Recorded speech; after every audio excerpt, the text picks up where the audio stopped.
Instead of focusing on winning arguments, we're teaching the basic fundamentals of sales and marketing and how we can use them to win in the world of politics, teaching you how to meet people where they're at on the issues they care about. Welcome to The Brian Nichols Show. I mean, looking at a guy like Ron Paul, and just looking back on it, I know we both admire Ron Paul. Not the best speaker, not the most charismatic, not not young by any stretch of the imagination. I think if we can get some other leaders in there, we're going to have a golden opportunity here, man. The left is going to overstep their hand. They're going to overreach. They're going to do some extraordinarily evil things. Even if they don't get to enact a lot of their evil stuff, they're at least going to be spewing their evil, nonsensical jargon on TV every day for the next 4 years. We're going to have a golden opportunity here. If Ron Paul, an old man from Texas, who's not a great speaker, could get literally hundreds of thousands of young people chanting "End the Fed," I think we're going to be set up here during a Biden administration to make a lot of inroads for liberty.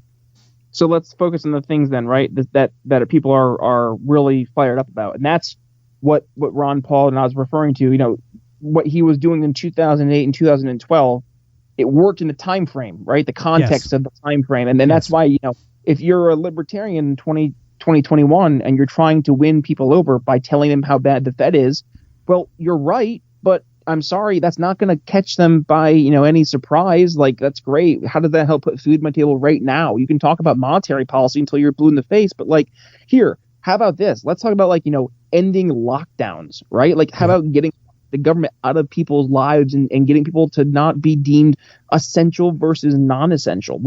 That's where people right now are entirely at. People, instead of saying, hey, I want a $2,000 stimulus check, say, hey, how about $2,000 less taken out of your paycheck every single month? A $2,000 payroll tax cut across the board for every single American that has a job. Do you not think that would have a positive economic impact? And these are things that we can start to sell people, right? Instead of the libertarian dogma. And again, it's knowing who you're talking to. We're not trying to sell on your traditional Republicans or traditional Democrats. We're trying to reach the people who are politically aware but otherwise have not really engaged. And that's when we're going to see the actual substantive change, right? When we get those people to start giving a shit. And once they start giving a shit and they actually start getting involved, that's when we're going to start to see some positive change and actually getting liberty policy into action. Yeah, no, I would 100% agree with you.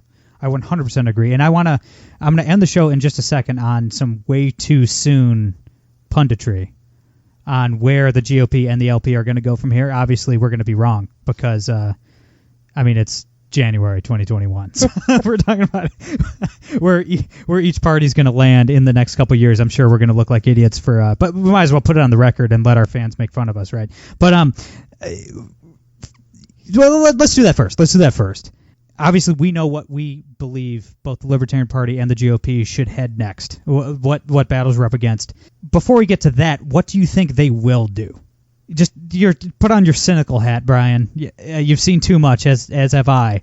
If you had to, if you were a betting man, I'm not saying what they should do. We're going to get to that in a second. But what will the GOP do next? What will the LP do next if we don't do something about it on both fronts? In the world of wine, there are so many choices, and that's why Blood of Tyrants Wine has tyrants losing their heads. Whether you're looking for a new go-to at home or want to impress your friends at a party, Blood of Tyrants Wine has you covered. And if you're trying to get rid of some pesky tyrants in your life, well, we've got that covered too. Head to briannicholsshow.com/wine and get $5 off your order. One more time, briannicholsshow.com/wine. Free men don't ask permission, so take a sip. You'll be glad you did. Yeah, so here's the GOP question. Right. I think GOP right now, they're going to be facing going forward an identity crisis, right? Do they go the route of the Trump MAGA route? Do they go the route back to the Tea Party, Rand Paul, Mike Lee route, or do they go more towards this hybrid approach of a populist approach with this kind of weird pseudo-nationalist economic approach like a Josh Hawley or a Tucker Carlson?